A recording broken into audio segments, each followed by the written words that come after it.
It's the 16th of October, Sunday, Trinity 18, looking at Luke 18, persistent widow story. Remember that one? That one that Jesus told us? A couple of items just to bring you up to speed as to what's going on. From the first thing, from a local rota point of view, we had to cancel our messy church this month. Never had to do that before, ever, but it's just a sign that there is illness about, COVID and otherwise. All the colds and flu are coming to get us now, and people have sort of personal commitments. So yeah, that took us back a little bit, but we want to make sure that everything is safe for everybody. We just felt it wasn't going to be, so that one caught us with the local rota.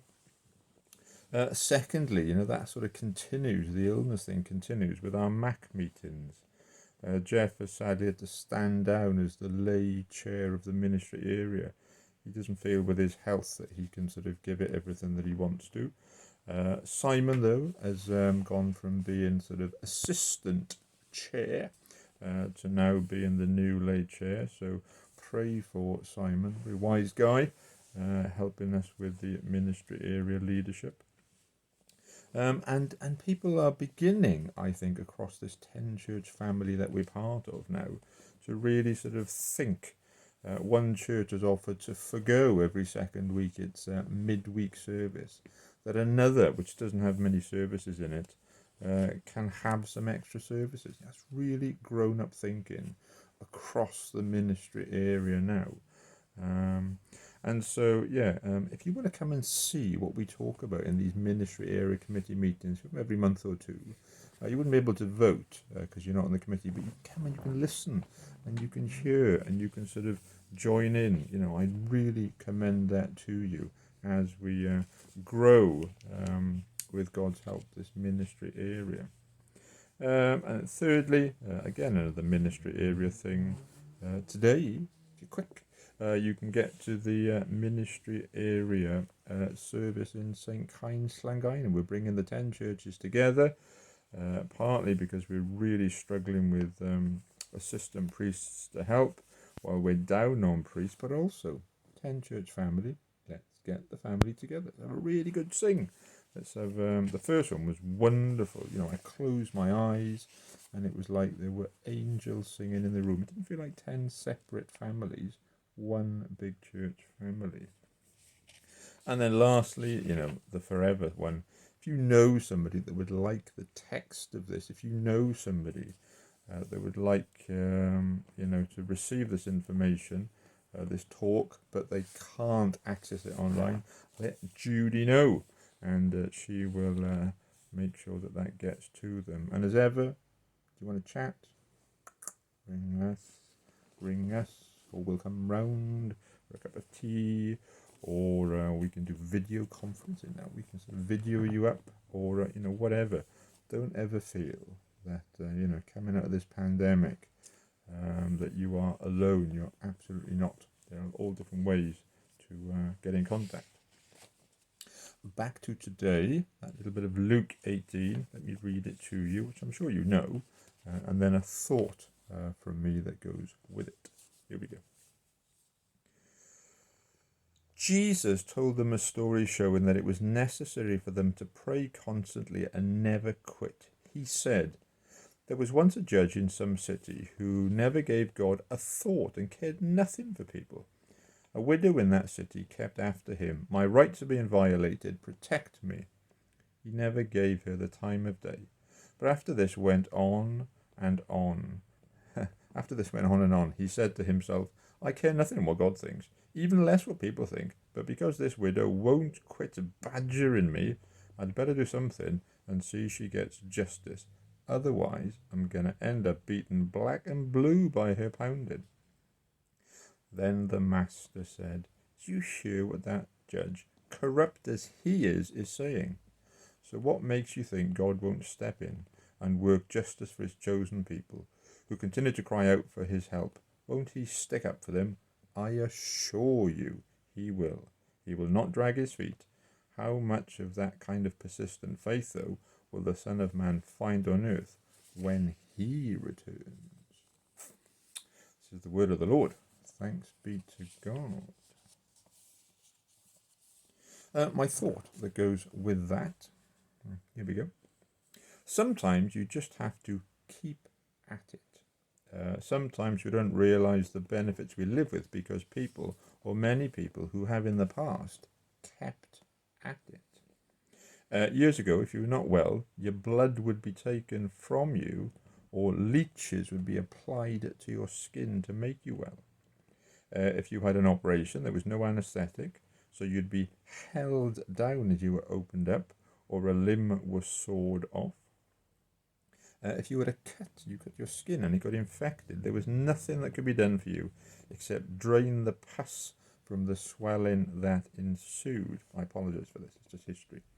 For thousands of years, there have been plagues and diseases, and when they hit, it was luck whether you caught them or survived.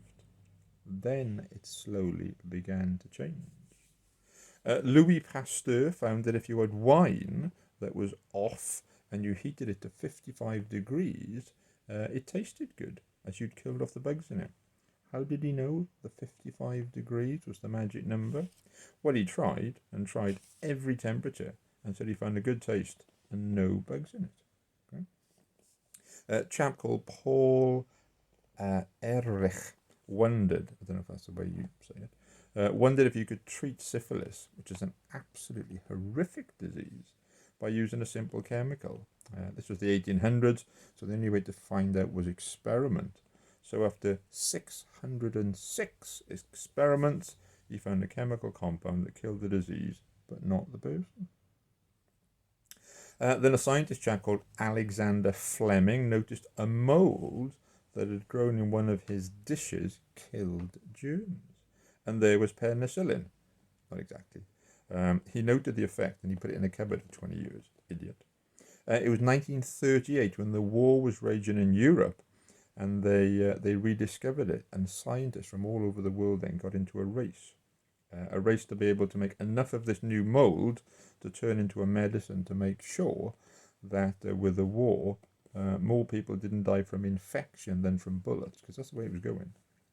They examined every mould they could find on the planet, thousands of them, until they found the one that would grow fast enough and strong enough to make all they needed. The point is the science that we have today started with a few people trying and trying and trying and trying and trying and trying and trying until they got it. We need to be tenacious. Now, compare that attitude with the one that often you see around today. Everything is faster than ever, but people seem to get wound up more than ever if they can't get what they want when they want it. So help me God. More opportunities now than ever.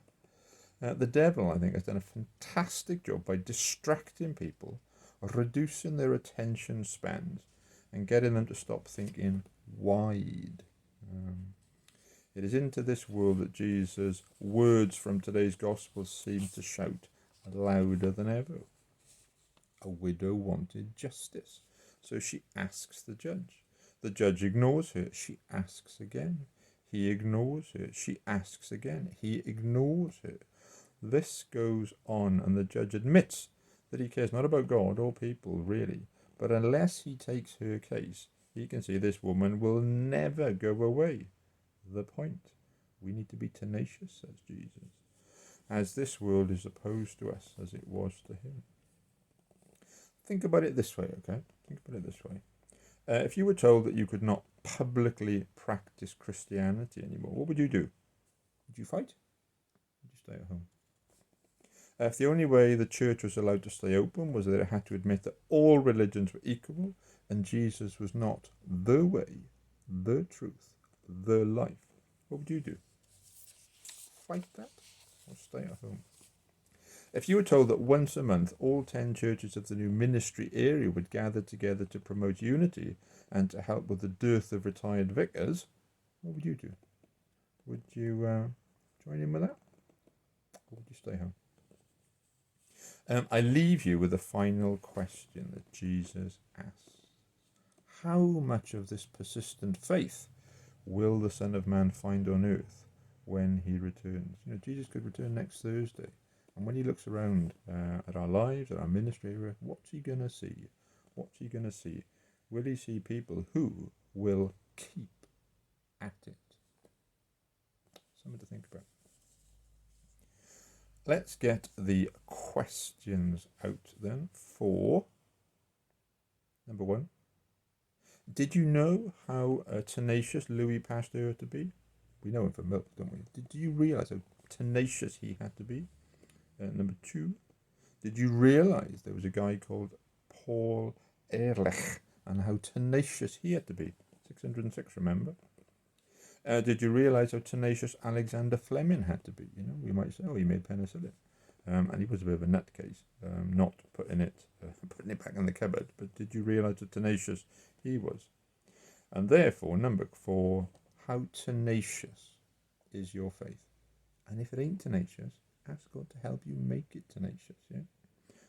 How tenacious is your faith? There's a classic hymn that we can sing as we think about God's faithfulness, because this parable says God's faithful. Ask him, always does stuff. So great is thy faithfulness is what we will sing. I'll bolt it all at the end for you. And a prayer. Let us finish with a prayer for today. Here we go. Hands together, close your eyes. Dear God, thank you that you hear every breath that we take, let alone every prayer of ours. Thank you that you are faithful and act on every prayer we pray. Help us to remain faithful. Amen. Amen. Right, everybody. Thank you for listening. I will see you either in person or back on this podcast in a couple of weeks' time. You keep safe. Keep an eye on social media if you can. Things are changing, and go well. Go well.